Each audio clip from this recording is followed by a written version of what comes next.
How you budget. बड़ा मैं अच्छा तो लगता ठीक है हूँ जब जी लगाओ नाम थोड़ा। के आगे। हाँ वो समीर, वो आपने पिक्चर देखी थी वेलकम?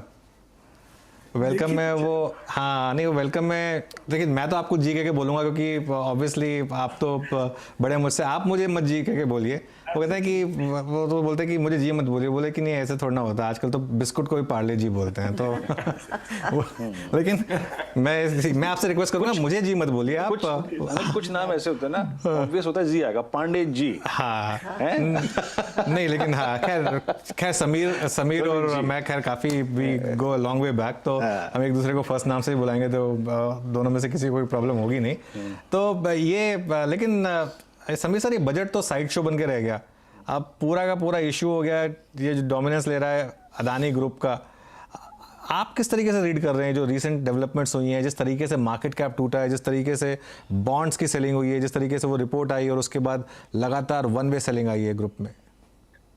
मुझे लगा था लास्ट वीकेंड में दैट मंडे को अडानी एंटरप्राइज का वो थोड़ा एफपीओ का प्राइस जो बैंड है या जो भी प्राइस है वो 10% अगर आप कम कर देते तो उस वक्त वो डील बड़े आराम से हो जाती। जो भी लोगों ने लेना था, जो पहले से इन्वेस्टर्स हैं, जो ज्यादा वो बिलीवर्स हैं, what ever be the logic, वो आपको मिल जाते हैं। लेकिन अगर आपका प्राइस डिफरेंस इतना हो गया between the market price and FPO price, then उसके बाद उसको रैम थ्रू करना, दैट आई थिंक लोगों ने गलत एडवाइस दी अडानी ग्रुप को कि आप किसी भी हालत में पहले एफपीओ कर दीजिए, डजेंट मैटर कि कौन इन्वेस्ट करना है। अब वो गलती हो गई है, लेकिन मुझे बिग पिक्चर में ये लगता है कि उसके बाद बाय द वे मैंने मंडे को गुजरात अंबुजा के शेयर लिए जब वो कोई 20-25% डाउन हो चुके थे इस साल। ऑफ कोर्स उसके बाद वो 5-10% और डाउन हो गए हैं। लेकिन इन जनरल मुझे नहीं लगता कि ये कोई लार्जर इशू है in terms of bonds and in terms of banks. It may was a larger issue in terms of कि काफी 2-3 स्टॉक्स की वैल्यूएशन बड़ी हाई हो गई थी, बहुत ज्यादा, पी कह लें या जैसे भी कह लें या मार्केट कैप कह लें। अब वो करेक्शन हो रही है, पर मुझे ये नहीं लगता कि इससे कोई बड़ा थ्रेटन हो गया कि हमारा बैंकिंग सिस्टम नहीं होगा या वो बॉन्ड्स के पैसे नहीं दे पाएंगे या वो डेट नहीं रोल कर पाएंगे। बिकॉज जनरली ऐसे मुझे अभी भी लगता है कि उन्होंने अच्छे इंप्लीमेंट या किए हैं, लेकिन वैल्यूएशन बड़ी अजीब थी, इसलिए किसी ने वो शेयर खरीदे नहीं, वो 3-4 कंपनियों के। ये जो कंपैरिजंस हो रहे थे पास्ट एक्सीडेंट से, ये आपको लग रहा थोड़ा अनचैरिटेबल है, इवन ग्रुप को लेकर और इवन बैंकिंग सिस्टम को लेकर? हाँ बिल्कुल, इनफैक्ट मैं तो पर्सनली बॉन्ड लेने वाला हूँ अडानी पोर्ट्स के। वो 85 वगैरह में मिल रहे हैं, एक साल के लिए मेरे को 18-20% डॉलर में मिल जाएंगे।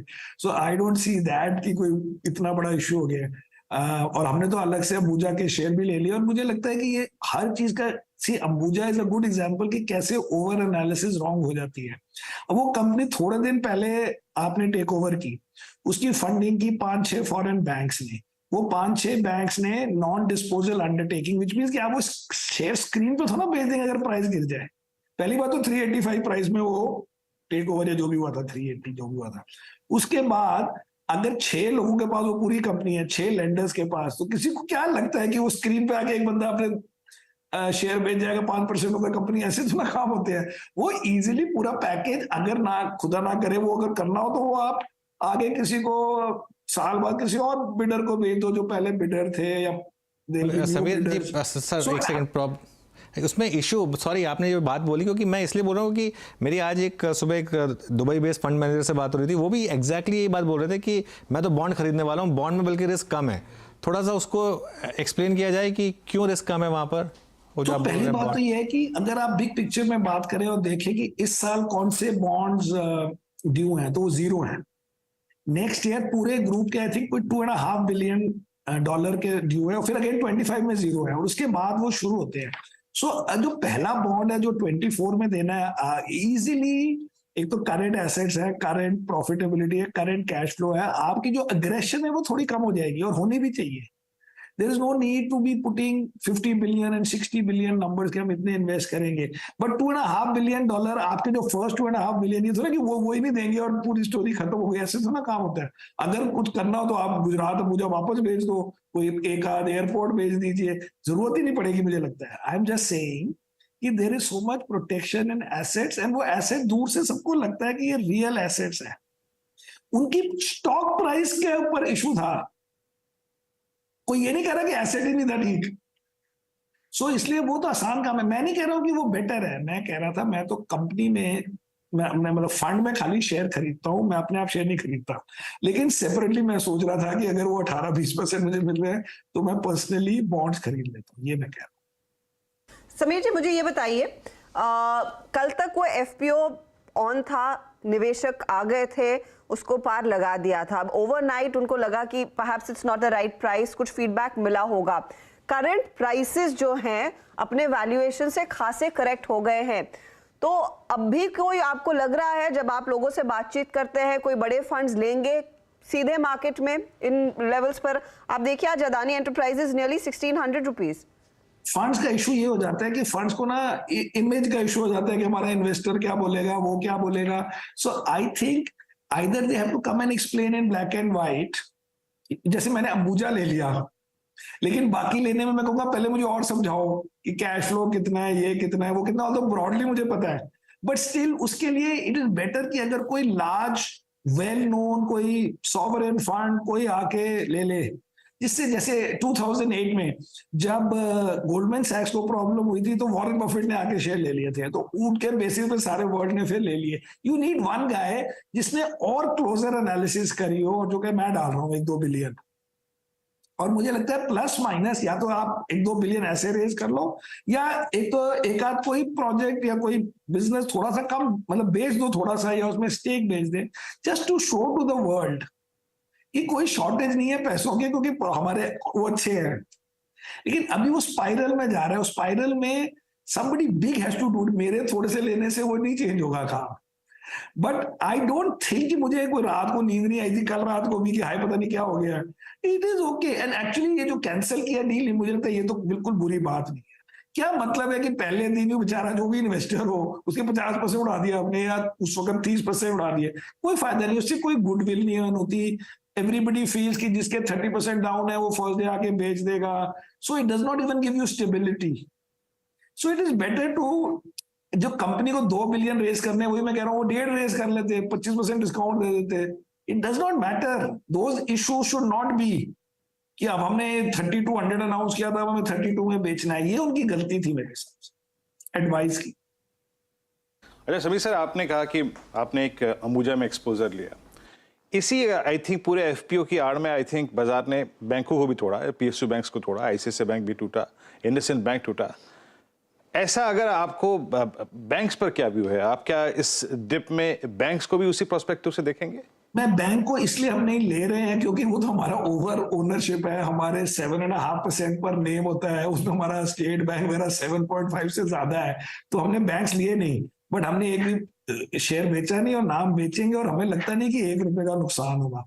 First of all the thing is, अगर आपके पास बड़े सारे एसेट्स हो और बड़े सारे कैश फ्लो हो और एंड में कोई 10 साल बाद कुछ होना हो तो हमें नहीं पता, लेकिन अभी ये पहले 5-6 साल विच इज बियॉन्ड जो हमारी नॉर्मल एनालिसिस की लाइफ होती है, कुछ नहीं होना मेरे हिसाब से negative to any bank. Okay, तो ये मामला आपको लगता है कि बस और 1-2 हफ्ते बाद ठंडा पड़ जाएगा फिर समीर सर, और बाकी मार्केट फिर फोकस कर पाएगा बाकी चीजों पर? तो वॉल्यूम्स वगैरह देखो तो मुझे तो लग रहा था आज खत्म हो जाएगा, अब आज नहीं होगा तो कल हो जाएगा। बट बिकॉज ऑफ, आप वैसे भी सोचिए अगर इस पेस पे स्टॉक गिरते रहे तो वैसे भी 5 दिन की स्टोरी नहीं हो सकती, क्योंकि आप कोई और 50% गिरा दोगे शेयर को। अब टू सी कि जो प्लेज के शेयर्स वगैरह का आया, उसमें भी नहीं लगा कि कोई प्लेज इस लेवल पे पहुंच गया कि अब पता नहीं क्या होगा। I mean highest pledge I think was in Adani port 30%, और बाकी में तो 5-5, 6-6, 7-7% के प्लेज थे, तो उसमें भी कोई इश्यू नहीं लगा कि। लेकिन क्या है कि that's what I am saying, ये फॉरेनर या इवन इंडियन जो फंड मैनेजर है उसको थोड़ी वो होती है till he get some comfort, तो उसको रिजॉल्व करने के लिए they have to be on the front foot. अभी उन्होंने कोई कॉन्फ्रेंस कॉल, कोई बड़ा वेबिनार, कोई ब्लैक एंड व्हाइट में आके नहीं समझाया ना, खाली टीवी में सुनाया। वो फंड मैनेजर को डायरेक्टली भी करना चाहिए एड्रेस एज अ ग्रुप।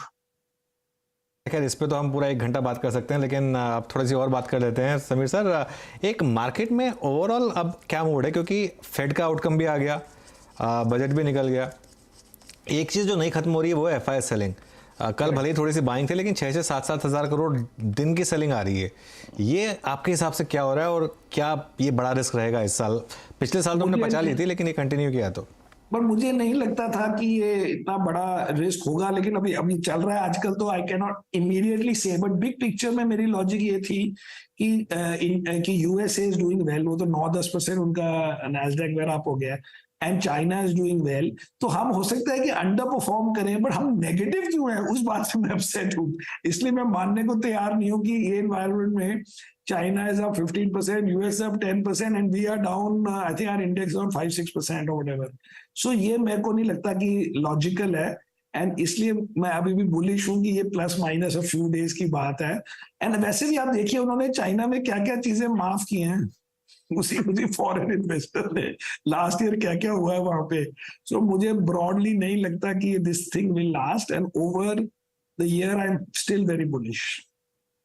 अच्छा, समीर सर से बातचीत करते हुए and even in the short term, forget about long term, मुझे तो लगता है 1-2 दिन 4 दिन, पता नहीं अब वो दिन कितने होंगे, but there is no reason कि इतना यहाँ से सेल किया जाए। अब ये इवेंट बन गया तो उस इवेंट की सेलिंग थोड़ी हो रही है, बट वो भी अगर अब स्टॉक इतने गिर गए हैं तो अब क्या क्या मतलब जीरो से मतलब कैसे आएंगे। सर आपसे इतनी देर से बात हो रही है, अभी तक बजट का रिएक्शन नहीं लिया हमने सर से। वाकई अगर आप देखिए इस बार भूल गए, आप भी भूल गए, हम भी भूल गए, मैं भी, हाँ, हम भी भूल गए, आप भी भूल गए सर। बजट कैसा लगा सर? कैसा लगा सर आपको बजट? बजट बड़ा अच्छा था। बड़ा अच्छे का मतलब होता है, पहला होता है कि डू नो हार्म, किसी को ब्लेटेंट कोई नुकसान ना हो जाए कि वो हो गया कि आपने कैपिटल गेन बढ़ा दिया, ये कर दिया। बल्कि एक चीज जो पेपर में आई, लेकिन आप लोगों ने पता नहीं डिस्कस किया कि नहीं, मुझे भी एग्जैक्टली समझ नहीं आई, कि अगर आप गिफ्ट सिटी से फॉरेन ब्रोकर्स पी नोट वगैरह इशू करें तो उनका कैपिटल गेन्स भी हट गया, जैसे कि पहले सिंगापुर और मलेशिया उसमें मॉरिशियस में होता था। अब अगर ये एक्चुअली हो चुका है, जो एटलीस्ट न्यूज़पेपर्स में आया, आई थिंक हिंदू बिजनेस लाइन में आया, so that would be a huge positive, जो भी समझ ही नहीं आई। And it is logical, because आप उसको फाइनेंशियल सेंटर बना रहे हो, आप सिंगापुर मॉरिशियस को सब्स्टिट्यूट कर रहे हो, तो अगर वो चीज वहां पे हो गई, that is a very big deal. But वैसे भी अगर आप टैक्सेस वगैरह लें, किसी को कोई नुकसान नहीं, थोड़ा बहुत सबको फायदा, एंड फिस्कल डेफिसिट भी in control, plus fiscal deficit में मोस्टली ज्यादा स्पेंडिंग कैपिटल इन्वेस्टमेंट में हो रही है, रादर देन रेवेन्यू, सैलरी दे दी, इंटरेस्ट दे दिया, इसका कुछ आगे एसेट नहीं बनता। सो ओवरऑल बजट अपनी तरफ से बहुत ही बढ़िया था, इसलिए वो बजट का भी इफेक्ट अब नहीं आया, तो चलो 4 दिन बाद आएगा, बट बैकग्राउंड में तो है ही ना कि बजट अच्छा था। अब मुझे याद है जब पिछली बारी आपसे बात हो रही थी एंड बजट एक्सपेक्टेशन में दिनशा साहब ने भी ये कहा था कि कैसे कंजम्पशन को फ्यूल किया जाएगा, उस पर नजरें होंगी। वो न्यू रिजीम में ही सही, लेकिन स्लैब चेंजेस हुए हैं, लेकिन हाथ में क्या कुछ एक्स्ट्रा मिलेगा जो कंजम्पशन को फ्यूल करेगा? हुआ बहुत ज्यादा, एंड में वो खाली 5-6-7 हजार करोड़ की बात समझ आई है कि इतने करोड़ का ही खाली मिला है। तो उसमें खाली एक और पॉजिटिव ये है कि अब ये इलेक्शन ईयर है, और इलेक्शन ईयर में पैसे बड़े स्पेंड किए जाते हैं सारी पार्टीज के और हम सब कैंडिडेट्स के। तो अगर एक एक कंस्टिट्यूएंसी में 4-4, 3-3, 5-5 कैंडिडेट्स हैं, तो वो अपने करोड़ों खर्चेंगे। सो ओवर टाइम वो 10-20 हजार करोड़ अलग से हो सकते हैं, या 10,000 करोड़, या मे बी मोर, जो इफेक्ट कंज्यूमर के लिए जा रहे हैं। बिकॉज ये चीजें आप जीप्स हायर करेंगे, आप पोस्टर लगाएंगे, बैनर लगाएंगे, लोगों को बुलाएंगे, वो भी अल्टीमेटली कंज्यूमर स्पेंडिंग ही है ना एक तरफ से किसी की। So but otherwise you are right कि वो बहुत बड़ा नहीं निकला, कि खाली 5-6-7 हजार करोड़ से तो कोई फर्क नहीं पड़ता ना कंट्री को। समीर सर, एक सेक्टर जिसने शानदार वापसी की है वो आईटी, और नैस्डैक में भी हमने जबरदस्त मूव देखा है। मेटा इनफैक्ट नंबर्स के बाद 20% के करीब ऊपर है। आपको लग रहा है कि ये जो सेलिंग हुई थी बस खत्म हो गई, अब यहाँ पर वापस एक बुल मार्केट स्टार्ट हुई है आईटी में? जी, मुझे यूएस के उसमें लगता था, तो हमारे फंड में वो सारे स्टॉक्स हैं, इंक्लूडिंग मेटा एंड ये सब, जो स्पॉटिफाई 45% अप है इस साल एक महीने में। बट इंडिया में मेरे पास नहीं है, क्योंकि मुझे ये लगा कि वहां के स्टॉक 60-60% गिरे भी तो थे पहले, उसके बाद उनकी रैली हुई, हमारे गिरे थे 15-20%। तो मेरा बेट ये था कि financial and others will out perform. वो दिसंबर तक ठीक चल रहा था, जनवरी में तो ऑब्वियसली, और अब ये 2 दिन में नहीं ठीक हुआ, तो मैं अब नहीं ले रहा आईटी, बिकॉज मुझे अब अगर नए पैसों से कुछ लेना हो तो मैं वो स्टॉक्स लूंगा जो कम से कम 10-12% डाउन हो, और मुझे ये समझना है कि 10-12% क्यों डाउन हो गए। इस समय मैं नए पैसे 5-10% अप स्टॉक्स में नहीं लगाना चाहता। जो इस साल कैलेंडर ईयर में ऑलरेडी अप हो गए हैं. There are so many good stocks which are down 10 and some of these wild stocks are down 40. अगर हिम्मत करनी है तो उनमें से किसी में करेंगे. इंडियन इंश्योरेंस कंपनियों में आपका एक्सपोजर रहा है क्या फंड का? और आज कल और आज में जिस तरह से स्टॉक्स टूटे हैं, क्या अब पैसे लगाने चाहिए? ऑफ कोर्स एक बड़ा विंडो सरकार ने बंद कर दी है, वो आर्बिट्राज की, जो शायद कुछ लोगों को फायदा मिल रहा था. अगर आपने 5 लाख से ज्यादा का प्रीमियम वाली पॉलिसी ले ली, अब सरकार कह रही है वो टैक्सेबल ब्रैकेट में आएगी. स्टॉक्स की धुलाई हो रही है, स्पेशली इन HDFC लाइफ, जहां पर करीब 10 से 12% प्रॉफिटेबिलिटी पर कंपनी का मैनेजमेंट आकर कह गया है कि इस पर्टिकुलर प्रावधान के बाद नंबर्स पर इंपैक्ट थोड़ा सा आता हुआ दिखाई देगा. लेकिन एक आम निवेशक को या आप जैसे फंड्स अब इंश्योरेंस कंपनियों में क्या पोजीशंस काटने लगेंगे या फिर गिरावट का मौका उठा रहे हैं?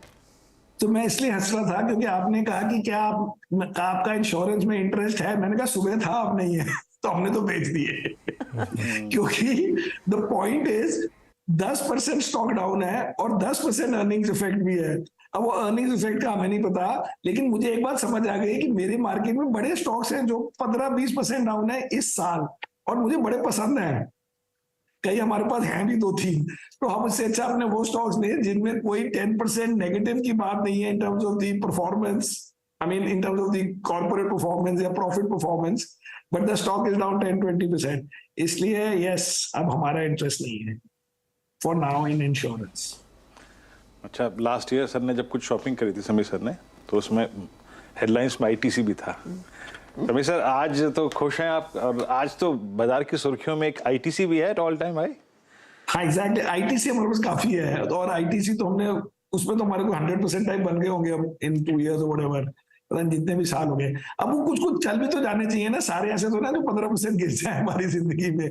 But the broad idea is कि right now the focus is not जो चल गया है, फोकस है कि जो नहीं चला है उसमें मूव अराउंड किया जाए. बिकॉज कुछ स्टॉक जो हमारे हिसाब से बड़े अच्छे हैं, उनके रिजल्ट्स भी अच्छे हैं, वो इस साल 15% क्यों डाउन है. जैसे हमारे पास है ये, अब तो आज पता नहीं कितना डाउन है, वेस्ट लाइफ. उसका रिजल्ट भी बहुत बढ़िया, उसके मार्जिन भी बढ़िया, सब कुछ बढ़िया. उसने लास्ट ईयर भी बड़ा अच्छा किया, पिछले साल बड़ा अच्छा किया, लेकिन अभी 12% डाउन है इस साल. तो अब तो हमने नए नहीं खरीदे, but I am trying to say कि ऐसे 2-3-4 स्टॉक्स हैं जो इजीली आप ही मैं ले सकता हूँ अगर कोई और स्टॉक बेच के मतलब बेचना पड़े फॉर सम अदर रीजन.